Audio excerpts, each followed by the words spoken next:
Olá, muito bem.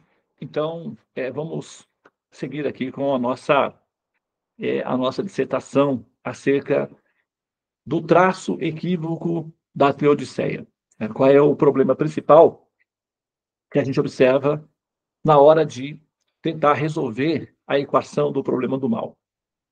Eu vou dar aqui uma metáfora simples que pode ser utilizada aí como no decorrer do dos nossos estudos para demonstrar como que o problema da observação da pergunta em si pode gerar um efeito colateral de longo prazo. Por exemplo, né, quando você começa uma equação matemática com um valor inconsistente na base da equação, a tendência é que essa equação ela aumente a entropia dela no decorrer, né, do seu desenvolvimento, ou seja, quanto mais dados você inclui, menos próximo da sua solução, né, ela se apresenta. Ou seja, quanto mais você tenta resolver, maior o problema aumenta, porque a base da equação tem uma inconsistência matemática. Então, uma inconsistência inicial vai provocar um índice de entropia acelerada a ponto de se tornar inviável qualquer possibilidade de tentativa de equação. Tá? Não é verdade que uma mentira contada muitas vezes se torna uma verdade. Né? Vou dar um exemplo simples. O problema da questão do geocentrismo em detrimento do heliocentrismo. Durante centenas de séculos, o mundo partia do princípio de que a Terra era o centro de toda a criação, ok? E o Ptolomeu, ele, recentemente na história da humanidade, sabe, ele então definiu que, na verdade, não é bem assim, tá? O pensador, ele então demonstrou matematicamente, astronomicamente, que, na verdade, o Sol era o centro do sistema solar e não a Terra, ok? Então, uma inverdade que foi aceita como verdade durante muitos séculos, de repente deixou de ser uma verdade, né? E passou a ser um erro, uma tentativa, ou um fragmento, um rascunho da história da humanidade na sua tentativa de compreender a sua posição dentro do cosmos. E uma verdade foi estabelecida. Então, durante centenas de séculos também se pensou que o Sol era uma estrela fixa, parada, né? E agora sabemos que, na verdade, o Sol está num movimento acelerado ao redor da galáxia e que ele demora mais ou menos aproximadamente 278 milhões de anos para dar uma volta ao redor, né, completa, em órbita, ao redor da galáxia, do centro galáctico. Então, o Sol está em movimento também, né, e a Terra está em movimento ao redor do Sol, junto com os demais planetas, e o Sol está arrastando todo esse sistema solar ao redor da galáxia. Esses movimentos são reconhecidos atualmente pela ciência e pela astronomia, mas nem sempre foi assim. Então, não é verdade que uma mentira contada muitas vezes se torna uma verdade, tá? Essa teoria é falsa, ok? E a ciência tem a função de justamente, né, demonstrar que as verdades precisam ser bem estabelecidas e confirmadas para que sejam de fato verdades. Muito bem. Então, o que eu quero, né, com isso daí? Olha só. Observem que a, vou dar mais a pergunta, né? Porque o processo todo do mal em si, da observação do mal, vai depender, ok? De que nós estejamos aqui para observar esse mal, para viver esse mal, para viver a experiência do mal, etc. E a, quando se faz a relação do porquê o mal existe, ela é uma observação que é consequência de consciências que observam esse mal existindo e podem defini-lo ou experimentá-lo e descrevê-lo como sendo mal. Se não houver a consciência para descrever as reações que geram as sensações que são descritas como mal, o mal, né, é uma conceituação meramente abstrata que pode ser funcional ou não. Por exemplo, para uma pedra, não é? Se, se ela é triturada e transformada em cascalho, isso para ela não é um problema, porque ela não está percebendo essa ação sobre ela, essa pressão sobre ela. Então não há consciência, portanto não há uma reação de discriminação desse fato. Ou se ela é colocada em um museu, não é? E ela é adorada por grandes personalidades, para ela isso também não é relevante. Tanto faz se ela for triturada em um triturador ou se ela for adorada, né, em um museu, por grandes personalidades, para ela isso tudo é indiferente, porque lhe falta o atributo da percepção das sensações. Então, o que nós entendemos como sendo mal é uma descrição que a consciência faz na sua relação de observação dos movimentos da natureza e o impacto que isso gera sobre ela em termos de emoção, em termos de sensação, em termos de vivência empírica, tá? Agora, quando nós partimos do princípio de que esse problema está se dando, né, e nós estamos vivendo essa experiência direta, nós precisamos estar aqui, necessariamente, e nós precisamos ter, né, consciência de que nós estejamos aqui. Então, se a gente, por exemplo,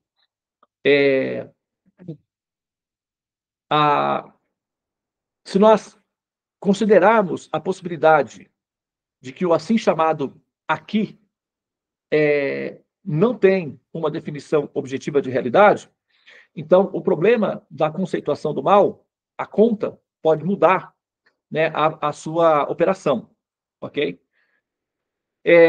Se nós, primeiro, nós precisamos definir que nós estamos aqui e que essa realidade, ou seja, o estar aqui, é um fato comprovado e se isso, de fato, pode ser demonstrado de maneira racional e de maneira empírica, porque é assim que se faz uma proposição científica, né? É preciso haver uma racionalização e uma experiência e uma comprovação com base em estatística de repetição. Normalmente é assim, tá?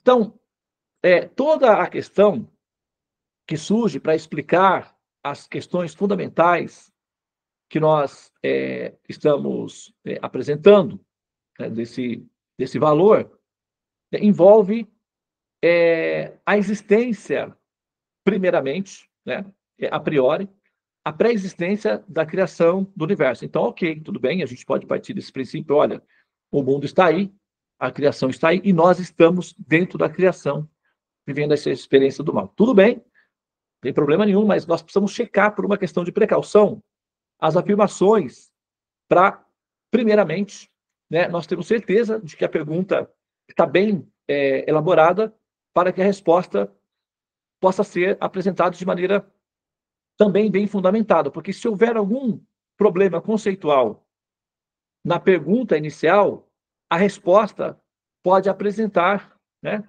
uma falha fundamental que vai tornar a resposta inviável do ponto de vista da sua finalização, ok? Então, se nós considerarmos, por exemplo, as perguntas fundamentais, né, que estão atreladas ao problema do mal, como, por exemplo, como, ok? O que eu estou fazendo aqui? Por que eu estou aqui? Tá? Por que nós estamos aqui? Qual é a função disso daí? Né? De onde nós viemos, para onde nós vamos e como nós chegamos aqui. Ou seja, o que nós estamos fazendo aqui.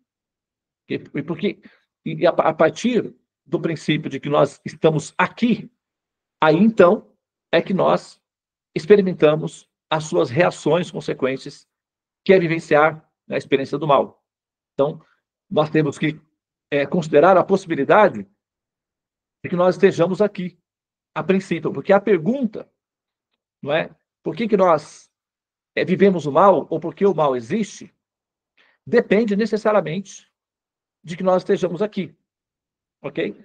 Se nós não estamos aqui, o mal, ele é uma abstração relativa e não procedente do ponto de vista da sua natureza absoluta. Então, a gente pode falar do mal em termos do que nós experimentamos, mas não necessariamente que isso seja uma verdade absoluta do ponto de vista, por exemplo, de alguém que vive num ambiente, por exemplo, onde esses problemas não existem. Vamos colocar, por exemplo, vamos imaginar uma situação hipotética aqui de um planeta, e essa é uma suposição hipotética a princípio, né? Que haja uma civilização, ok? Em um planeta onde não haja doenças, onde a entropia seja extremamente baixa, então não há velhice, onde não haja doenças, onde os recursos naturais são em abundância, não há escassez, e onde o ser humano local ali, ou nativo local, sejam pessoas extremamente pacíficas, bem relacionadas, bem-humoradas, compassivas entre si, onde não haja criminalidade, por exemplo, assassinatos, onde não haja catástrofes naturais, como tem aqui, tsunamis, terremotos, maremotos, onde existe uma geografia bem distribuída, uma geologia estável, pacificada, não haja desastres naturais, como incêndios, não é? Sabe, raios, trovões, tsunami, chuvas, tempestades, dilúvios, né? Onde o sistema de imunidade dos corpos é bastante aperfeiçoado, então os vírus que ou poderia nem haver vírus, né, que combatesse ou que atacasse ou que prejudicasse as pessoas, um ambiente onde não houvesse mortes trágicas por acidentes, etc., e onde as pessoas simplesmente vivessem o seu curso da vida de maneira prolongada, satisfatória, feliz, onde elas se encontrassem, formassem famílias e vivessem experiências de amor satisfatórias, profusas, felizes, onde elas se reproduzissem de maneira saudável, vivessem um ciclo de vida e no final desse ciclo elas simplesmente sentissem a presença da sua partida, adormecessem suavemente, sem dor, e ainda fossem transferidas para outras regiões ainda mais perfeitas que essa realidade aí. Isso é uma proposição hipotética? Sim, ok? Mas se nós vivêssemos num ambiente assim, e por ser uma proposição hipotética, né, por ser uma proposição racional, a gente pode falar que não existe um planeta assim, porque a nossa experiência demonstra que o índice de entropia do ambiente onde nós observamos é alto. Então, a gente não vai dizer, né, que a decomposição é um fator que não está presente aí em toda parte. Então, a nossa experiência local define que seja assim.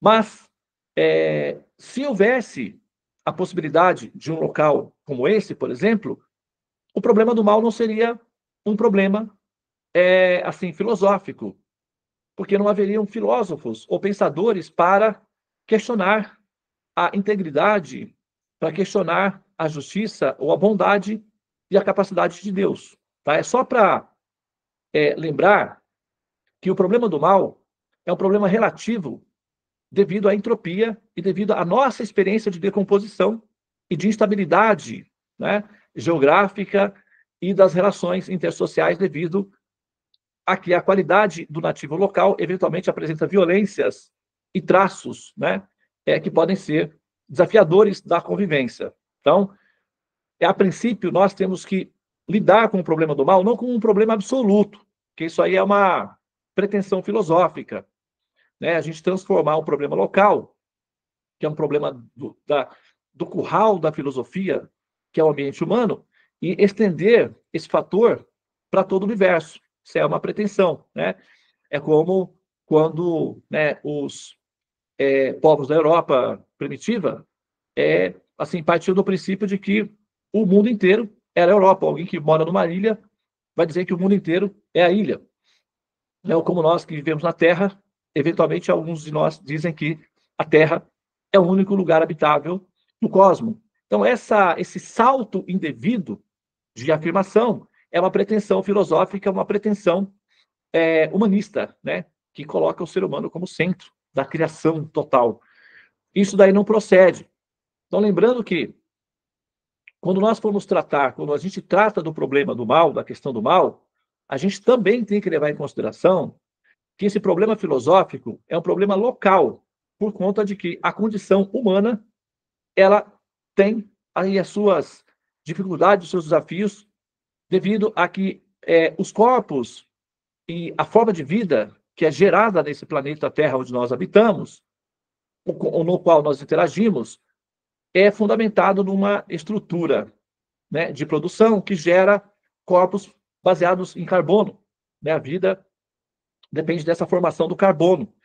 E o carbono, em contato com o elemento água, que é, né, assim, manutenção do corpo, sofre entropia acelerada e os corpos se decompõem, as pessoas morrem, sofrem separações por conta disso, né? A dificuldade da manutenção dos órgãos é alta, então, sabe, há muitos sofrimentos como consequência da morte pelas doenças e pela densidade, né, dos corpos que são produzidos né, devido à física, com alta taxa de entropia, portanto, eles se decompõem rápido, e as pessoas criam relações afetivas profundas, e a decomposição dos corpos, ou a chamada morte, por exemplo, cria rompimentos, e esses rompimentos produzem sofrimentos, e os sofrimentos nos dão uma sensação de que o mal é uma coisa presente, e também as dores físicas, etc., tudo isso daí, tá?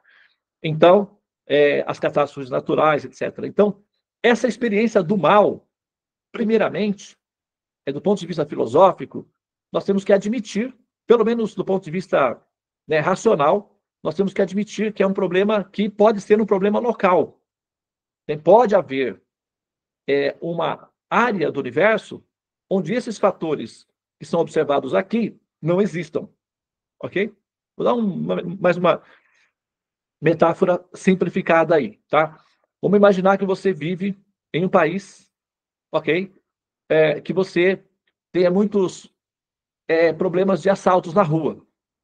Assim, vamos dizer que você seja brasileiro. Vamos dizer que você esteja no Brasil, ok? Ou em algum país da América Latina, onde isso é muito comum, ter assaltos, pessoas que vêm e te assaltam na rua. Então você está sempre em ansiedade, você está sempre em conflito com isso daí. Mas você pode considerar que esse é um problema que causa sofrimento, que é um problema que causa ansiedade para você. E você pode pensar que isso é um problema generalizado. Mas existem na Terra alguns países onde você não tem esse problema. Por exemplo, eu trabalhei alguns anos na Coreia do Sul, em Seul, e eu posso garantir para vocês que esses problemas não existem lá. Você pode andar tranquilamente na rua, que você não vai ter um assaltante que vai vir com uma arma, apontar uma arma para você e, sabe, assim, exigir que você entregue o dinheiro para ela. Então, pode até ser que haja, mas, assim, o índice é, assim, muito pequeno. Tá? Ou nem praticamente não existe. Existem países que as cadeias, por exemplo, são abertas, não é? Não tem criminalidade. Então, é um problema. O problema da criminalidade na rua com assaltantes é um problema local, não é um problema absoluto. Então, não é necessário fazer um programa de erradicação da questão dos assaltos na rua em absoluto, porque tem muitos lugares no planeta Terra, muitos países, onde esse não é um problema, que é um problema local. Assim como existem doenças, que não é um problema coletivo, é um problema local. E a nossa tendência de generalizar os problemas locais é um salto indevido. Então, lembrando que o problema do mal em si, nós vamos tratar de analisar o problema do mal, propriamente falando.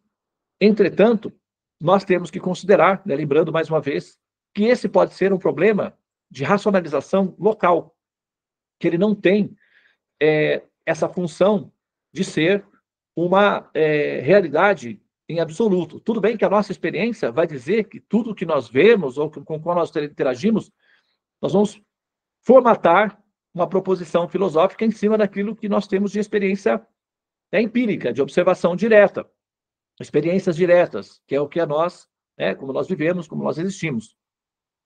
Mas a nossa observação a partir da condição em que nós vivemos não nos dá total liberdade filosófica, pelo menos do ponto de vista racional, de imputar sobre essa instância, ou esse princípio Deus, esse valor absoluto, de que ele pode ser um ser ou impotente ou inexistente por conta do problema do mal local.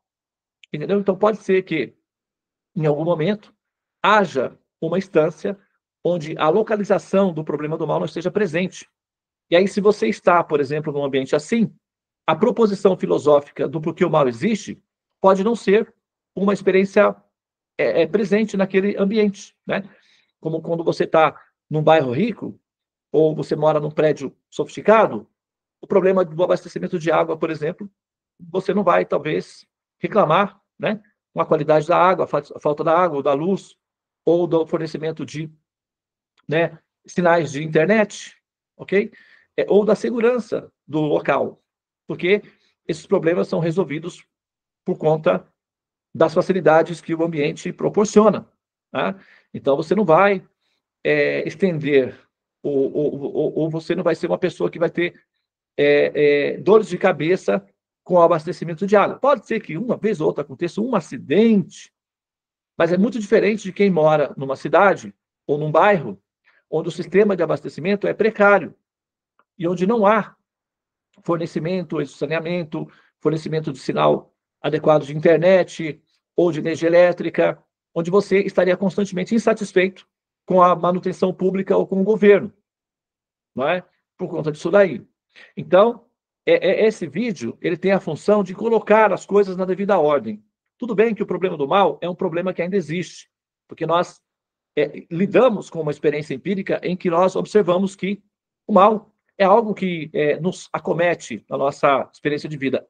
Porém, para finalizar e deixar bem definido que aqui nós não vamos dar esse salto indevido, né, filosófico, que é um salto filosófico indevido, que é uma pretensão de afirmação, uma espécie de tirania conceitual, estender o problema do mal, absolutizando o problema para toda a criação. E pode ser que, né, em alguma área da criação, esse problema da entropia, da doença, da catástrofe, né, dos conflitos sociais, das violências humanas sobre as crianças, sobre as mulheres, enfim, sobre a natureza, não esteja presente.